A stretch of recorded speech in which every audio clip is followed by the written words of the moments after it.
probably what I need to do,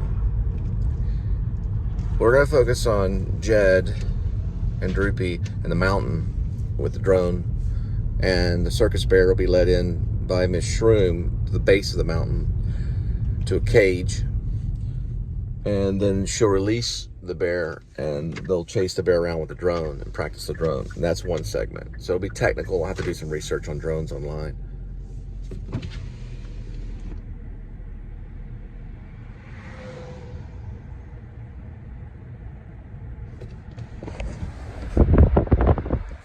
Okay, then what I need to focus on is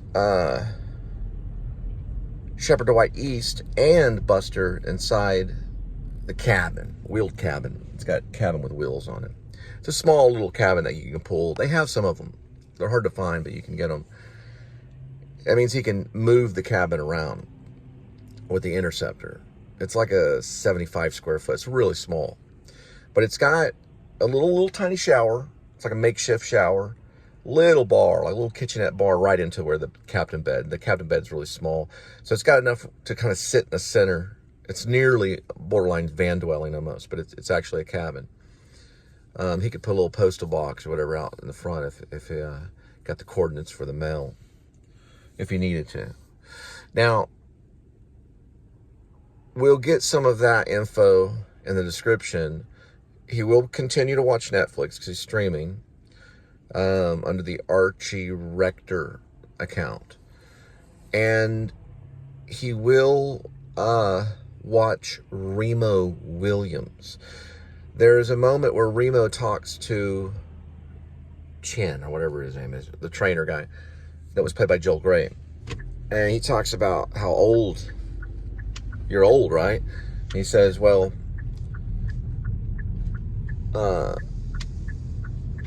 for this type of fruit, no. For a piece of cabbage lettuce or lettuce head, no. But for a mountain, I'm young, you know. Or for a mountain, I guess I'm young. Yeah, for a mountain, I'm young, and for a man, I'm just right. You know, that was Joe Gray. He would say, now, he'd say, now I see better. He'd put these on. Now I see better. Anyway, it was Joel Gray kind of connecting with the Asian community. You got to see Remo Williams. Yeah, can't remember that. Yeah, the actor that played Remo Williams, he's passed away. He's no longer around. Frank Willard. Yeah, Frank Willard. You hear it? Yeah, you can kind of hear it. That is was a good actor, and it was a good. It was like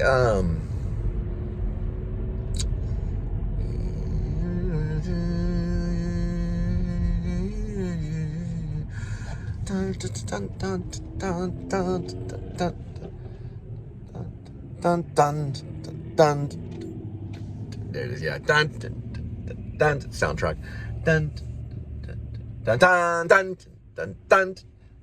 Yeah, it has that kind of, you know, ballpark figure feel. And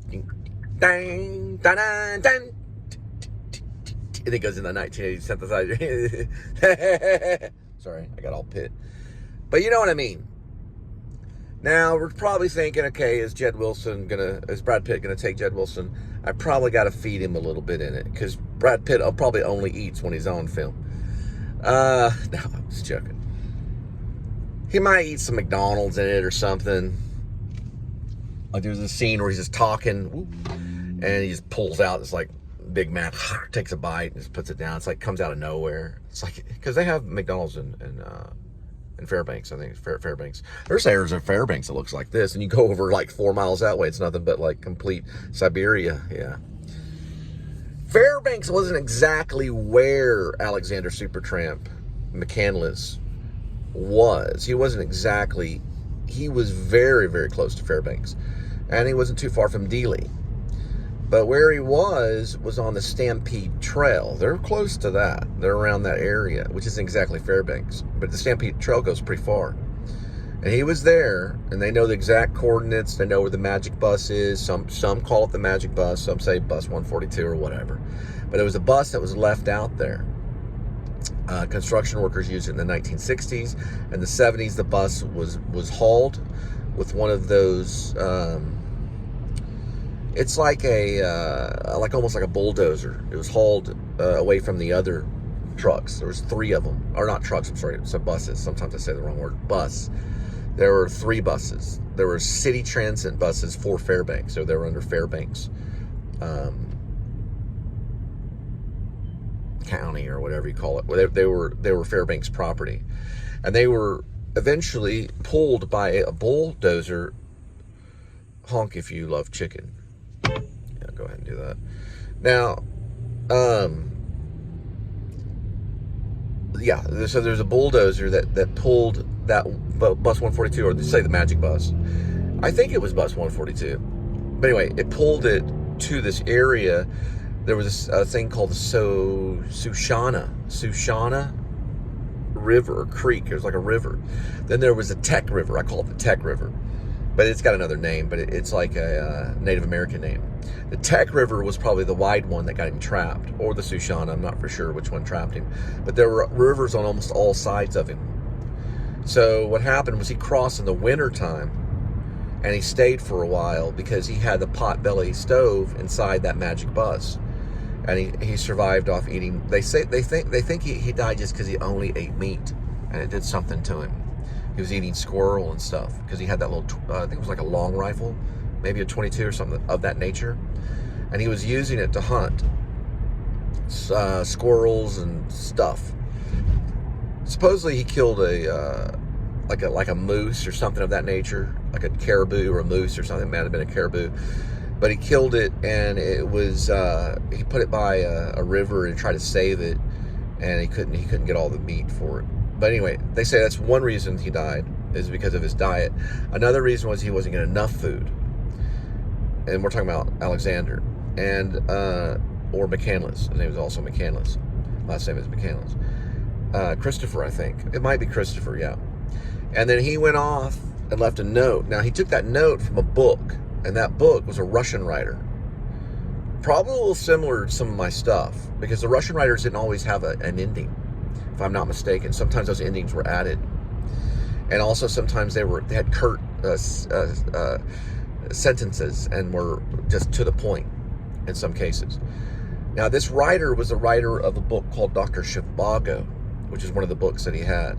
He also, I think, read Dostoevsky. Supposedly, he had several paperbacks that were in the Fairbanks bus. It was a Fairbanks bus. He had several paperbacks. Now, the one that he used for the note that he did leave was the one from Dr. Zhivago, I think. Pretty sure. And it was a note that said, "Help, this is for real. I'm going out to look for berries. I'll be back." And that was a sign that he was starving. And eventually this kept going on, and he could not cross that river in the springtime. He stayed too long. He got too comfortable. He was too complacent in that bus. He should have gone back through the wintertime, but he stayed there and hunkered down and burned wood. The body goes into major survival skills when it's in the cold like that. So he stayed, and the spring happened, and that river swelled up. He could not cross. And I think he was there for roughly 90 days. He didn't, according to Adam the Woo, when he went off to do his research in Alaska, said that he lived in that bus for many years. That's an opinion, okay? That's someone's take on it. But the actuality is he lived there for 90 days. I don't even know if it was 90 days. But there was another theory that his botany training was not up to par. So there's a certain type of herb that you can eat that's like a vine, has like a vine in it. If the vine is horizontal, that can actually cause you to have paralysis. So it could have been all three, and he ate some of that, and it was the wrong thing. It was a type of thing, because he knew he could boil certain ferns and vegetation. He could like grass and things like that. He could boil this kind of stuff. And he tried it, and he got the wrong one it causes paralysis in the legs. So he wasn't able to go out and get berries anymore. And eventually, when they found him, he was 60 pounds inside of that magic bus.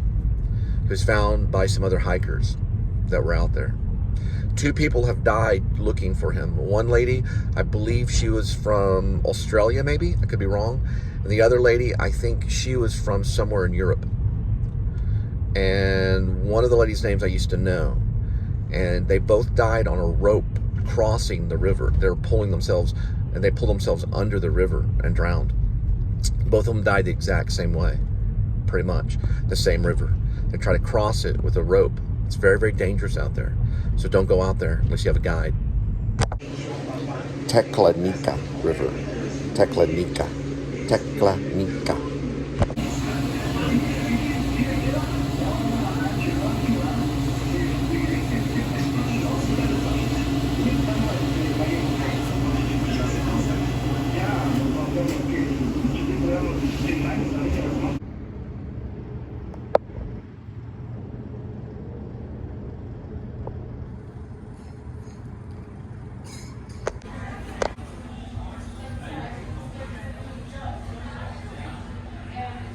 All right, so after Shep finally survives the polar bear, and he's healed by the native Alaskan wearing a polar bear ceremony suit, finally Jed is told by the dwarf an assignment. He takes Droopy, Miss Shroom, and they will meet up with the dwarf in Fort Worth. Right around, you guessed it, Merry Christmas and a Happy New Year. Merry Christmas. During Christmas time. So Jed wears a little Santa stocking suit, and they show up at the Modern Art Museum to drink some coffee and talk about their, what's it called? Mission Impossible kind of plan. Ding, ding, ding, ding, ding, Merry Christmas. All right, Jed actually wears elf ears and a little cloth stocking that says Merry Christmas on it, on his head up. So little elf ears. They go to the Modern. They meet up there to talk with the dwarf. The dwarf gives them their assignment, but he makes sure they're not recorded because he has this apparatus that can tell. He shows it to them. Says this means we're not being bugged.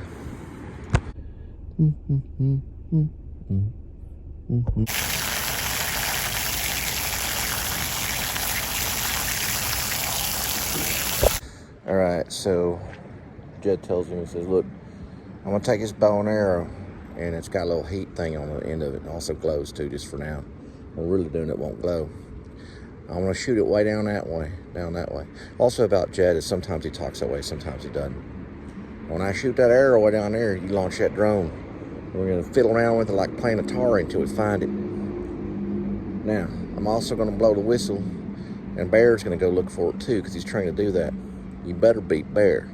So he's got to watch Bear and the other target. So he's looking at 2 things at the same time. So he's watching the bear while he's flying the drone. He's also looking for the arrow target that's already landed way out there in the ice and snow in Alaska somewhere. They're up on a mountain, diddling around with the drone, doing some aerial training.